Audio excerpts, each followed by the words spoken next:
Record. Okay. Welcome everyone to the module on communications within EYP, kind of PR side of things. I'm gonna first of all start off with saying that this presentation is based on the EYP Communications Manual. It is adopted by the Board of National Committees in autumn of 2017, and it was updated in 2020. Now we're gonna get to why is communication in EYP important. Of course, communication is important in order to present EYP to the outside world. And by presenting EYP to the outside world, I mean everyone not in the organization already, which means through social media, through kind of our projects, and through all of kind of communications which we are open to explain and further kind of promote the organization and introduce it to new people. Of course, communication when done right supports, eases, and improves the core work EYPers do. It's pretty much self-explanatory. All good communication means all good press. If the communication is bad, sometimes you can get into some awkward situations. So you should always kind of watch out what you're saying and how you're presenting the organization, because if it's not in the best light, it will definitely reflect on the organization itself. And of course, with the help of the EYP Communications Manual, what the EYP tried to do is that the certain standard of EYP is ensured and that the brand of EYP is protected. So essentially, this communication manual is something which is a guide at the end of the day, which will help you to translate what the organization does in the best and most successful way to the external factors and actors. Now, I've kind of already touched upon the thing when it comes to presenting your projects as media team. And the reason why I'm even explaining this to you is just to see how important it is for you as a media team to have quality projects which reflect on the organization in the best positive way. So going on to the next slide, I'm going to start with some examples which are outlined in the communication manual. So for example, when you're addressing the organization, the examples that are kind of good to use or like desirable to use, that is young, creative, intercultural, truly transitional. So basically positive reaffirmations and something that kind of explains essentially what we do, that we're an organization of young, creative, intercultural people who are truly transitional. So always be mindful how you explain EYP to other people. Some of the bad words you can use to explain literally EYP is that it's elite or exclusive. We do not stand for that. We're, as I said, intercultural and accepting of everyone. So it should never be considered as an elite organization that you have to kind of work to get into. Effort is always liked, but it's not at the end of the day necessary to claw your way into the EYP. It is open for everyone. The next thing is EYP slang words, which kind of might be confusing to people, like to why. When you're using slang words among EYPers, you will be understood, but using slang words among general public, they will probably not convey the idea of EYP. For example, using Delhi or I don't know, Rezo or stuff like that. Just avoid using them in when you're speaking to someone who does not know anything about EYP, just because they will not be able to relate or understand what you're trying to convey there. And then using the EYP International, that's pretty much explanatory. It's European Youth Parliament at the end of the day. And of course, abbreviations. And now let's go into some difficult words. These words can be used in a right context, but I suggest avoiding these as well, because sometimes when not said correctly, they can have a completely different meaning, and you get into those awkward situations I already mentioned. So basically, that we're the leaders of tomorrow. That we're youthful, informal language. That's what we use in EYP. That it's only around Europe, and that we are a volunteer-based organization. Um, let's let's discuss it a bit. We cannot these words, when used in a sense of kind of properly, they can relate to UIP, but out of context, they sound very how do I say, elitistic, and a little bit, too big-headed, as in calling yourself the leaders of tomorrow kind of can come out arrogant at the end of the day. Then of course, if you use youthful informal language, can come across as unprofessional, or at the end of the day a joke. And that we are a volunteer-based organization, we are not. So kind of keep those words in the right context. Now we're going to get into the tone of language. As we already said, even though EYP tone is young, it is also professional. The language used doesn't have to be like forcefully youthful. You do not have to use slang words at all times. You can communicate in a youthful, professional way. It's always an option. In written language, you should communicate just like as the international crowd at an EYP session would be addressed, in clear, simple English. We use British English, not American English, so the S's and the Z's do not mix together. It should be lively, but not overly formal, like not monotone. You should have some kind of emotion when speaking, give a little bit of happiness in your tone, not being overly professional, like you're some kind of a politician on a TV trying to explain something. That's not what youth organizations should stand for. And then, of course, depending on the situation, you can use the pronoun we, our methods, to talk and explain the things, and also make it a little bit more professional, but at the same time, young and relatable. But when like using the text format, it is always best to use the EYP methods, not our methods or we.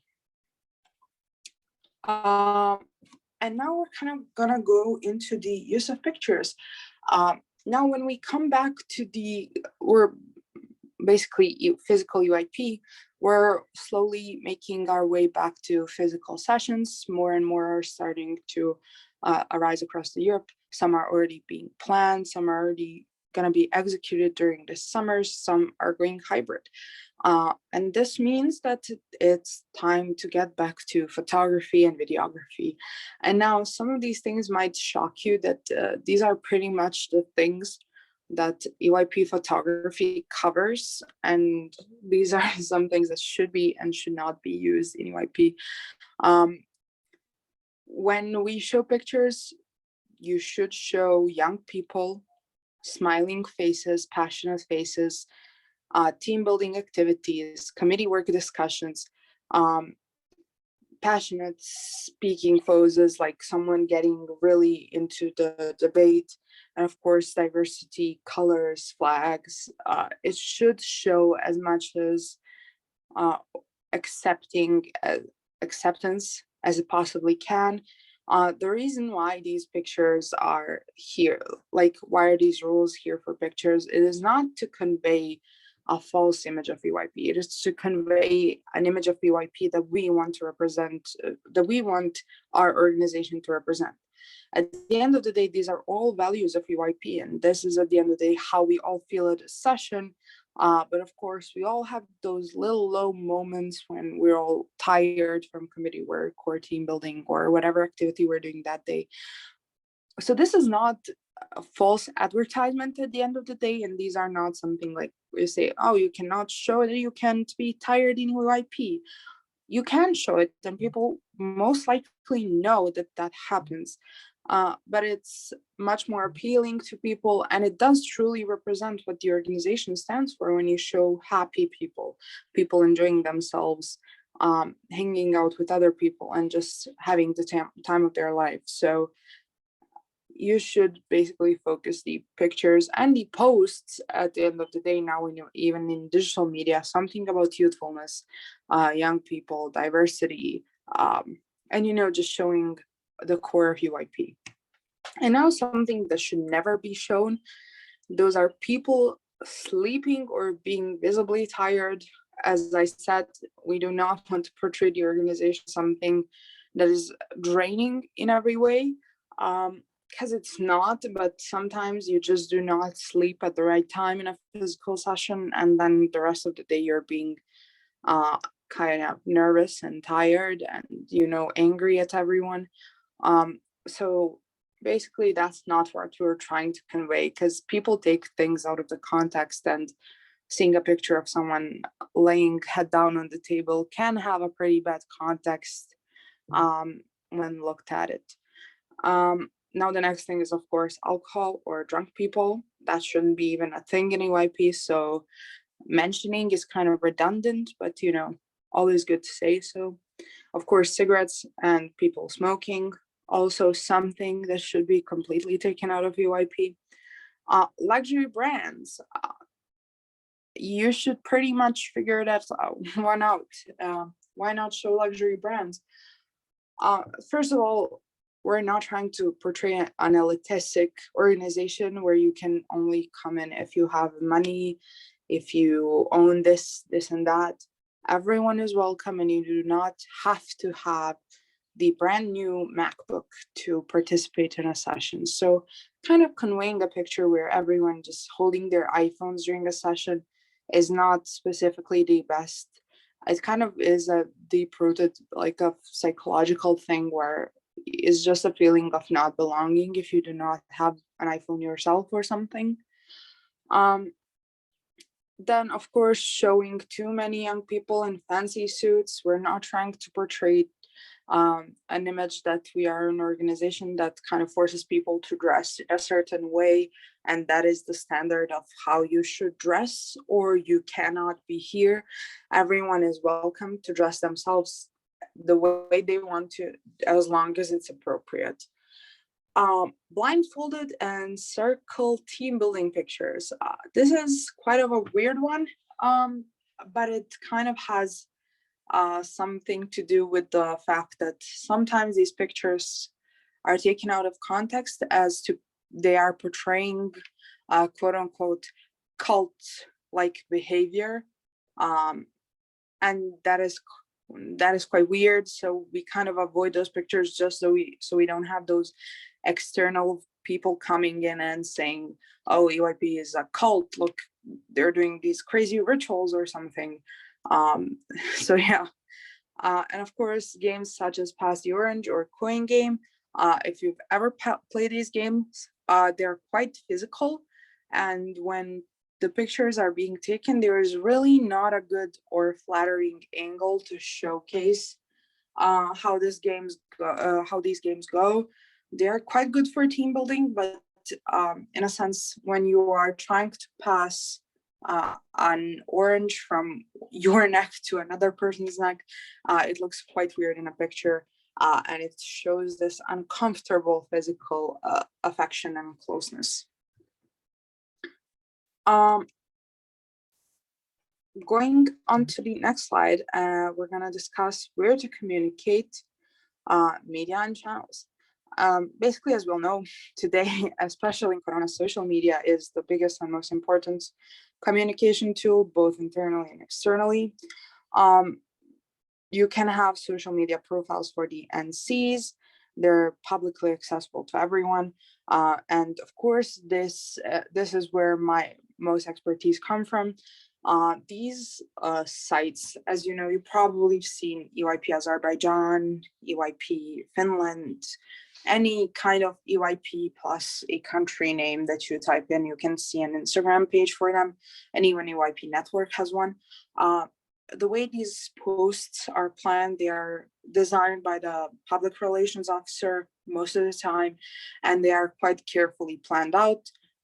Every PR officer usually has their own kind of calendar with, I'm not gonna say holidays, but like European value holidays, or maybe some of their country holidays, sessions that are coming up. You should post logos, announcements, and even some external, more interesting projects, which you are more than welcome to do. For example, something promoting active citizenship, or condemning one of those kind of taboo topics, for example, something like gender-based violence. You can always use that special platform that can be accessible to young people to denounce the idea of such violence. And EYP, I believe, portrays that and does that in a very, very good way. So, of course, communication in EYP, you can use your own social media. If you are part of the NC board, you can use the NC social media. Now we have even Discord, and so many other accessible pages. For Enhance, for example, we have this website where the output and everything that happens at the session will be communicated through the website itself. So that's a pretty cool thing to see. Now, in the social media strategy and management, some of the most important things to use are the hashtags, the key messages of a session, and of course the communications channels. Why hashtags is just more visibility. Kind of young people are always going through hashtags, and maybe they'll search up for activist or youth organization and find EYP, and that helps them join the session. Of course, the key messages of session is basically, at the end of the day, is just something that relates to session, which can help promote it. And we've already spoken about the communication channels. Now we get into the visual language. What is visual language of communication? That is logos, color palettes, visual graphics, font choices. Something that you have to do is make sure it's consistent, to take in consideration that the EYP network has a thoroughly developed visual language, which represents the values and ideas. And what this organization wants to convey is, of course, to make sure that it targets your intended audience and to make sure that it's fit for the format and the medium. Now for the sound, this applies to voiceovers, music, and interviews in both posts and stories. You have to make sure that the content is audible and comprehensible. You should always use titles or captions to support the understandability of the content, especially if it's an Instagram story, which people are likely to view without audio. You just help them kind of figure out what you're saying. When it comes to context, you should always make sure that it's relevant to the audience. Make sure that the quality of the content is to the standard of the creative or academic standards of the network. Make sure the content is new and original, and that there's an urgency or importance for your audience to view it or interact with it. And when it comes to long-term management, that is where we come into the schedule, embedding videos, adding descriptions, and tagging people, and basically keeping up the consistency with the output of social media channels. And it's very important when working with them for a long period of time. And of course, similarly, the quality and quantity of the publications is important. So do not just spam out content. You should always focus on quality as well, because at the end of the day, even if just one person says it, it might change their opinion on the organization. Now, of course, the social media accounts which are always the most promoted in EYP are Facebook, Twitter, LinkedIn, and Instagram. Now, when we look at Facebook and Twitter, those kind of have fell off in a sense of engagement. For Twitter is much harder for EYP, since when it comes to Twitter, not many European youth uses it. And they kind of do not use it, especially for EYP. But it's always very fun to raise engagement and maybe some attention to the organization if you have a session to maybe live tweet what's happening. And especially if you have an expert speaker who has like a Twitter account, you can tag them, and they're always super chuffed to see that. And they will most likely retweet it, and kind of you will gain some sort of an audience there. Now, when we speak to Facebook, Facebook is something that EYP has used for a while. We use Sessions, one of the most used pages on Facebook for me. But other than that, Facebook is kind of where you just post your announcements, because no one really goes through Facebook to scroll. It's just something that comes up on your timeline when you enter it like once in every 3 months. LinkedIn is a very, very good page where you can kind of connect with more professional people who are interested in the organization.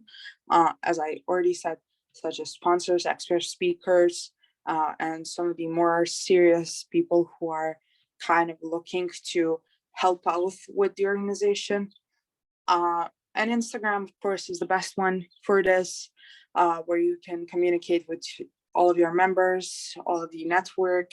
Everyone these days has an Instagram, and they do spend too much time on it. So the chances are they will be seeing these posts on Instagram most of the time. We've kind of delved into like exploring TikTok for a bit, especially in my own NC, but it's kind of an unstable platform in a sense that there's not really an algorithm that you can use to promote something. It's just a very randomized process whether a video gets picked up on your page or not. So yeah, TikTok is a very interesting one. And now we come kind of to the last part, and my favorite part, because we're kind of talking about law. So now we're here talking about brand protection and copyright.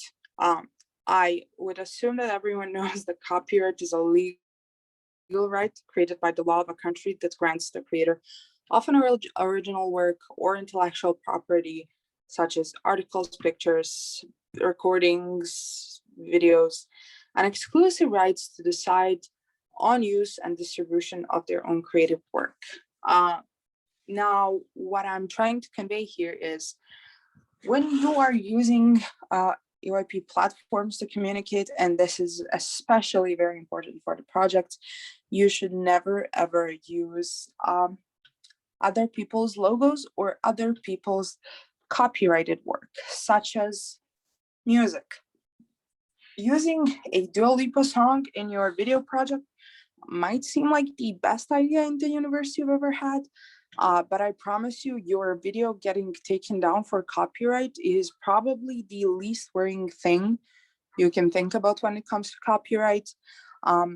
Copyright laws are pretty strict, and especially if something is not royalty free, such as popular and mainstream music that is usually danceable and would fit quite nicely in these videos. You can get fined pretty badly for those violations of the copyright law. Especially, you can get in a lot of trouble if you use someone else's logos without their permission, someone's artwork, someone's music, even clips from videos. So that's a big recommendation from myself and the network to avoid using copyrighted materials.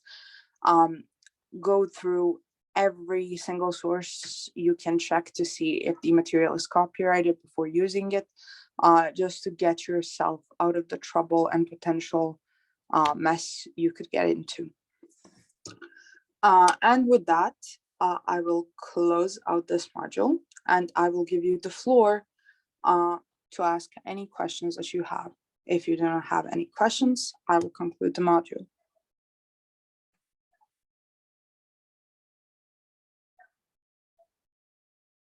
No questions? Okay, perfect.